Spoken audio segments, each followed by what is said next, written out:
All right, testing. All right. What's up, guys? Welcome back to the third episode in the hybrid training series.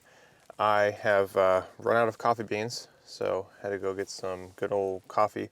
Today I'm going to take you along with my morning and my workout, and then we're going to get into all things strength training.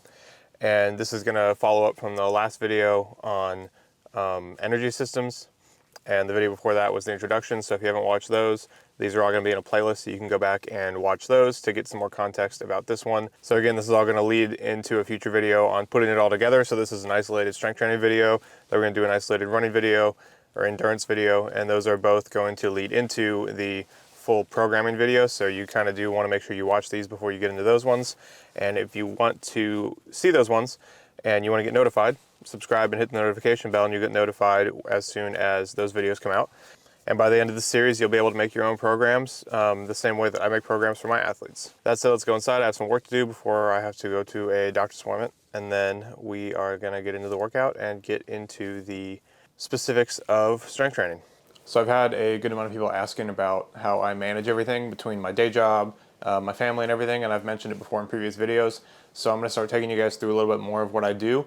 If you are just interested in the workout and the whiteboard presentation, I'll put a chapter in the video. That way you can just skip to that. But if you're interested in a little bit more about like my day-to-day life, you can follow through with these earlier portions of the video. So I like to start the day with checking in with athletes. So I pull up my WhatsApp, make sure no athletes have messaged me, and I still have some athletes on iMessage, so I check that. But I check Training Peaks, and I check Train Heroic for my training group. So Training Peaks is where I program for all my one-to-one athletes, and Train Heroic is my group training, so I check that, check my messages there, because people can still message me through Train Heroic, and just make sure nobody needs anything, make sure everything's good. I try to check in 2 to 3 times a day, so either once in the morning, once at night, and then try to do once midday as well, depending on just how the day is going. And then I get into some of my day job work before I get on with the day. Today's one of those days where it's kind of hectic. I've got an appointment mid-morning when I would normally work out, so I'm trying to figure out when I'm gonna do my workout. I haven't quite planned that yet. Like I said before, all these videos are building up though, so please just make sure to watch these. That way you understand what we're talking about when we get to the later videos where we start to put things together. That's the point of this whole series, is to take you from not really knowing much all the way up to being able to make your own programs. That said, I have to leave fairly soon, so I'm gonna do my check-ins, check in with my day job email and some work and stuff, and then go get ready to hit the doctor's appointment. With that said, I'm gonna time lapse some of the work that I have to do for you guys, that way you can just kind of see it, and then we're gonna get into the rest of the video.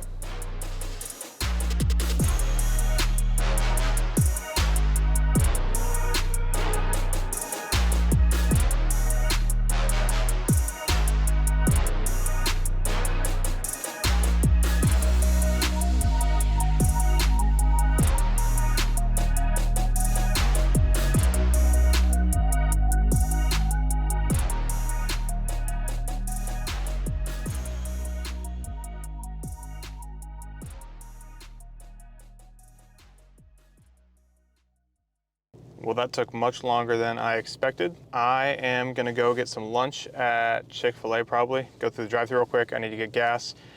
That way I can get home and work out right away because I do have a lot to do. So I'm going to go through Chick-fil-A, and if I can get the camera set up well, I've got some things that we can talk about real quick on the way back about scheduling and stuff like that. Clearly, I'm a very busy person, day's very hectic, and I just spent an hour longer at the doctor than I thought, so how do I handle that? And yeah, so I'll see you guys after I get through the Chick-fil-A drive-thru. All right, I got a Chick-fil-A sandwich, which I already downed, and I got some strips. Got to eat for the strength training. I'm gonna get home and have my pre-workout, stim-free pre-workout, because it's getting kind of late. And yeah, eat this. If you know me, if you follow me on Instagram, you know that I push my gas to the limit, so I'm on E right now, which is why I had to get gas. I'm gonna finish these last 2 strips, and then when I get on the freeway again, we can get into what I was gonna say about scheduling, and then yeah, we'll get into the rest of the video. All right, it's bright out, so hopefully you can see me all right, because the window's kind of blown out. I tried to edit I'm still learning how to video edit and stuff, but I tried to bring the exposure up so that you can see me better. But anyways, I wanted to talk to you guys about scheduling and compassion.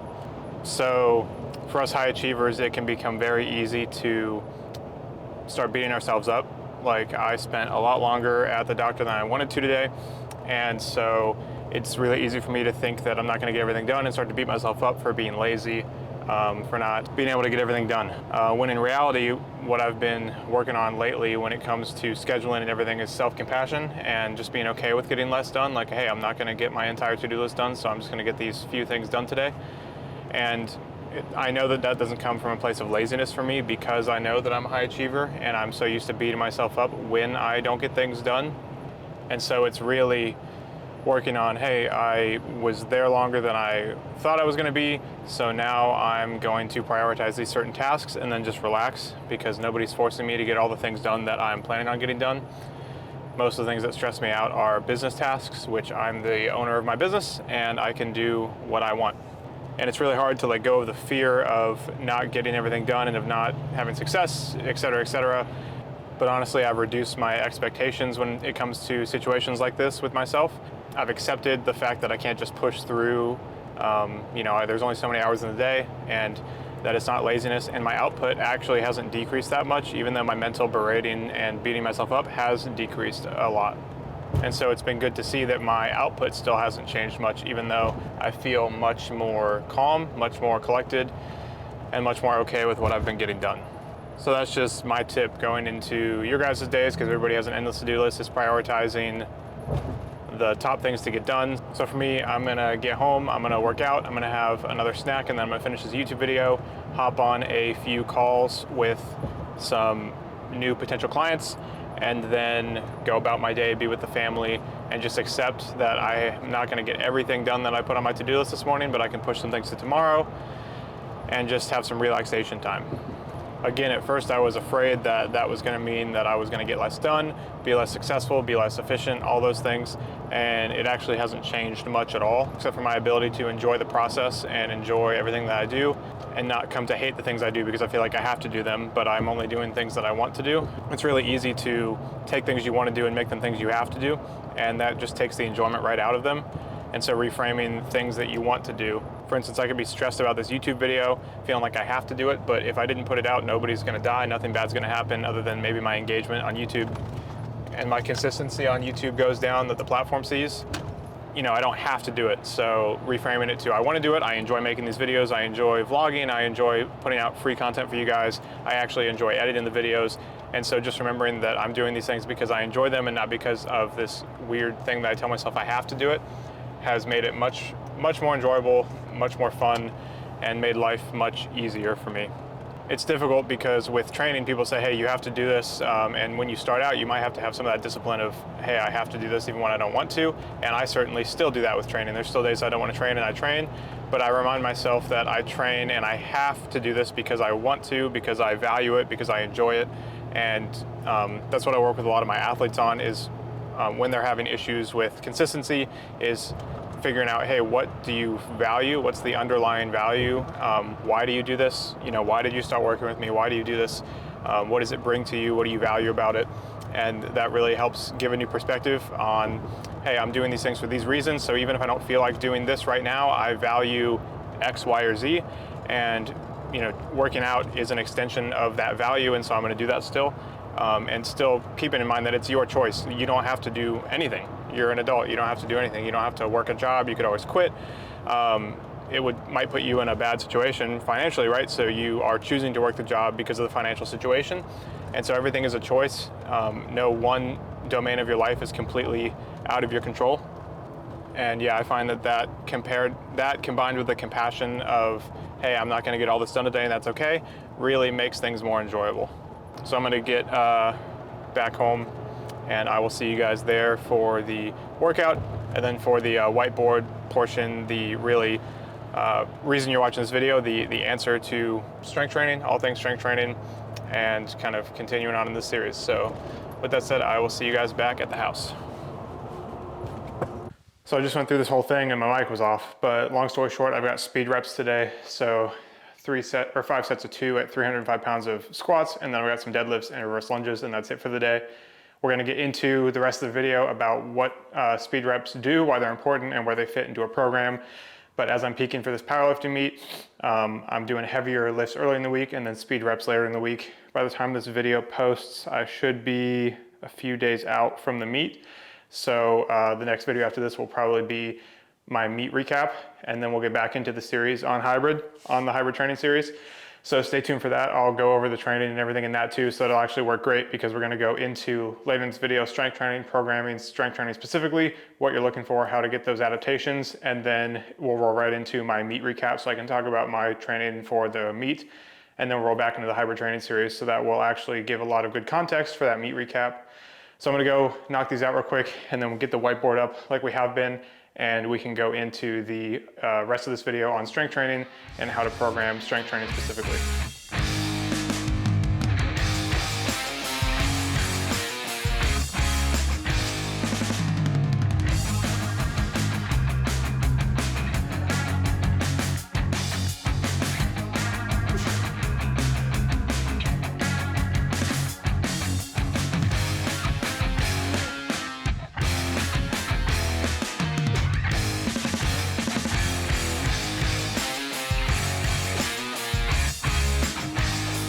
Misgrooved that one, that's for sure.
All right, guys, I'm gonna go eat because I need to eat some more food.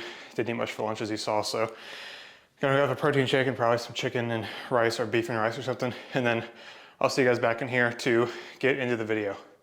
What's up, guys? We are back, and in order to go over how to program strength training in a hybrid program or a concurrent program, we first have to understand how to program strength training in a standalone program.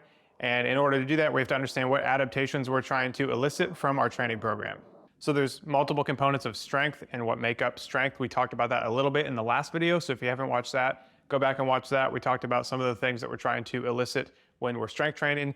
This is gonna go more in depth into the multiple components of building strength, and this is very important because when most people go into the gym, they don't really know what they're training. They're trying to get stronger, but they're kind of doing a mix of all of these in one session and not really putting everything together in a way that's going to elicit the adaptation you want for that workout, which is going to play into how you program the rest of the week and how you program progression week to week to week. So with that said, we're gonna get into kind of the components of what creates a strength program and what makes you stronger.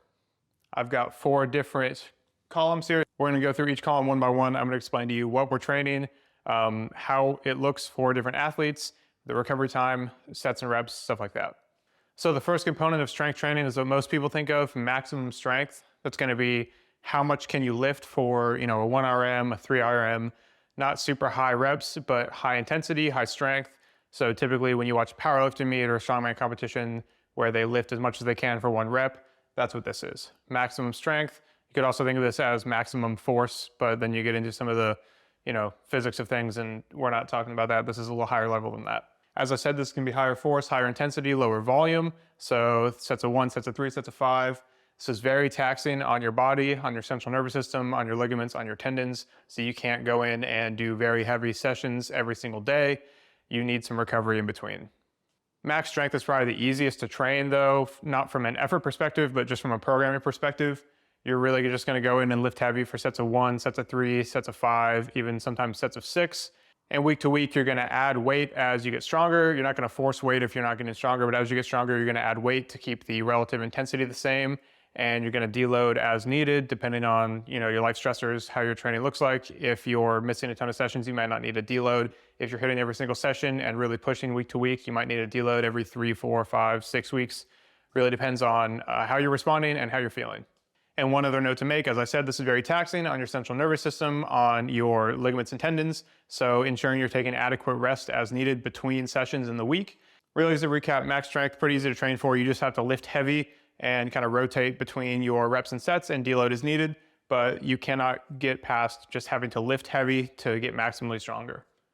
Some of the things we talked about in the last video for max strength are what drive max strength. So you're talking about motor unit recruitment, you're talking about like neurological efficiency, and then you're also going to see some muscle size, which we're about to talk about right now, but you'll also see some muscle size increase. So now that brings us to hypertrophy. Hypertrophy just means the size of your muscle. I've written larger cross-sectional area equals stronger muscle. So cross-sectional area just basically means if somebody is taller and has longer limbs and has the same muscle size as somebody who's shorter, the person who's shorter has a larger cross-sectional area of muscle. So it's just the relative size of your muscle to how long it is. But if you had the same cross-sectional area, the taller person's muscle would look bigger than the smaller person's muscle because it would be bigger. But a bigger muscle doesn't necessarily mean stronger if it's stretched out over a longer bone because somebody is taller. Basically, that's cross-sectional area, and a larger cross-sectional area of muscle will always be a stronger muscle. Hypertrophy is kind of the most debated topic. The optimal training method is still debated online and in research. There's multiple different frames of reference, and if you get on forums, people will be debating it. I recommend you don't because it's just gonna waste your time. Even though there is some debate, the best go-to training method and what I'm gonna recommend is moderate to heavy loads through full range of motion for sets of 6 to 12 reps. And you're taking that to near failure, so somewhere between 1 to 3 reps until failure. So it's not easier than maximal strength from an effort perspective. It's actually, I would consider sometimes harder because you're doing more reps and getting very close to failure sometimes. So it's fairly painful, or it can be. But the big thing is full range of motion. You might even see programs programming in tempos. So like a 3-second concentric, a 3-second eccentric. Concentric just means when you're flexing the main muscle, and eccentric is when you're letting go. So for a back squat, the concentric would be the way up, the eccentric would be on the way down. For a bench, concentric on the way up, eccentric on the way down. So you might see some tempos in programs as well. That's really meant to maximize what's called the time under tension, so how long you have that tension. Really, I've written down here program overlap, and that's what I kind of talked about in the max strength. A good strength program is going to increase your muscle size, and a good hypertrophy program is going to make you stronger. It's not either or. You're not doing a strength program, so you're not going to gain size, and you're not doing a hypertrophy program, so you're not going to gain strength. There is a lot of overlap between those. The last thing to mention on hypertrophy, which is going to become bigger when we talk about hybrid specifically and endurance athletes, is that in order to get bigger muscles, you have to eat enough to make bigger muscles. And it is possible to get stronger without putting on muscle as long as your diet is dialed in, as long as you're eating enough protein, but you're not at such a caloric surplus that you're adding muscle. So again, we'll talk about that in later videos, but I actually forgot to add it here, but one of the things I was gonna write down right here is diet, because if you wanna get bigger, you have to eat more. All right, and now we're getting into strength endurance. So strength endurance, if you watched the last video, is gonna relate to work capacity like we talked about. Strength endurance is gonna be fairly specific to the athlete or the exercise. Just like we had some general and specific work capacity, we have some general and specific strength endurance. A climber versus a cyclist is what I'm using as an example here. So a climber is going to have different strength endurance needs than a cyclist. Obviously, climber is very upper body, cyclist is very lower body. So if the cyclist trains their strength endurance to cycle and then they go to climb, they're gonna have some carryover. You see I've written somewhat general, just like work capacity. So they're gonna have some carryover, but it's not gonna be as great as if they had trained upper body strength endurance. To train strength endurance, we're looking at higher volume and moderate to lower loads. So for some examples, that climber might do like higher volume, moderate to lower loads like lat pull downs, pull-ups or weighted pull-ups depending on their strength, and like bent over rows or seated rows. Anything that's gonna deal with the upper body specific strength endurance to, climb up a mountain or climb up a rock climbing wall, what have you. That cyclist might do some high rep back squats or high rep lunges that are going to increase their lower body strength endurance and carry over to the bike. Again, there is going to be some general aspect of this as well. You have to have some aerobic endurance. If you have no aerobic capacity whatsoever, doing a set of back squats for 60 seconds, 120 seconds will destroy you. You probably won't be able to do it. And so you do have to also build up aerobically as well. That doesn't necessarily mean you have to run or bike. You can do that in other ways, like training some higher reps. But it's important to note that there is also a general aspect to this. There is some carryover. Again, it's just when we're looking at the muscle specifically and not work capacity like we talked about last time, but strength specifically, it's going to be specific to the movement and the athlete that you're training. And then lastly, a really fun one is rate of force development. I just wrote RFD because I didn't have the space on the whiteboard anymore, but this is generally seen as speed work. It is really how fast can you generate force. So if you're seeing power and speed programs, you're going to see lighter loads moved faster. So rate of force development is going to be specific to the athlete, and my examples here are a powerlifter or a field sport athlete. So for a powerlifter, rate of force development is probably going to look like some explosive squat, bench, and deadlifts. So that's what I did today in my workout. I did 305 pounds for 5 sets of 2, speed work on squats, and that was really just training that explosiveness, that change of direction in the back squat. You're looking at probably 50 to 70% of your 1RM for somewhere between 2 to 5 reps. As you saw, I did 5 sets of 2 reps. So that was on the lower end of that, but it was a little heavier. So that is going to be really training those squat, bench, and deadlift movements for that power lifter. For a field sport athlete, we're talking football, soccer, ultimate frisbee, things like that. You're not really looking at what you can do in the weight room, but how does what you can do in the weight room translate to your abilities to perform on the field? So we're looking at athletic performance, sprinting, jumping, change of direction, things like that. So for a field sport athlete, rate of force development work, it probably doesn't look like speed squats or speed bench. It probably looks more like Olympic lifts, plyometrics, ladder drills, things like that. And for a field sport athlete, another thing that's very important is their ability to develop a lot of force after a visual stimuli or an auditory stimuli, because you're reacting to things on the field. So you can even train rate of force development in these athletes in regards to a stimuli, whether it's blowing a whistle or something, to train their ability to react to a stimuli. So really putting all of this together, you just have to understand that there are multiple components of strength. That way you know exactly what you're doing when you're going into the weight room. This is a session that I'm focusing primarily on max strength. This is a session that I'm focusing primarily on hypertrophy. This is a session that I'm focusing primarily on rate of force development or on strength endurance. And you can even focus on all of these qualities within the same workout. It's just going to be how do I build this workout out, which we will talk about later in the series. But when you're building out a workout, you're generally, if you're doing all of these qualities, going to want to do these in a certain order. So again, we'll talk about that in a later video when we talk about programming specifically. But you really have to understand, what am I trying to get out of this? That way you can understand what you have to do. And then when it comes to adding endurance onto this, you really have to understand what you're trying to get out of this, so you can know how to program your week around the endurance training as well, which is the next video in the series. We're going to talk about this exactly, but for endurance training. So you're going to really understand exactly the adaptations you're looking for from an endurance perspective as well. And that's going to give us all the knowledge we need to start to put all of these things together.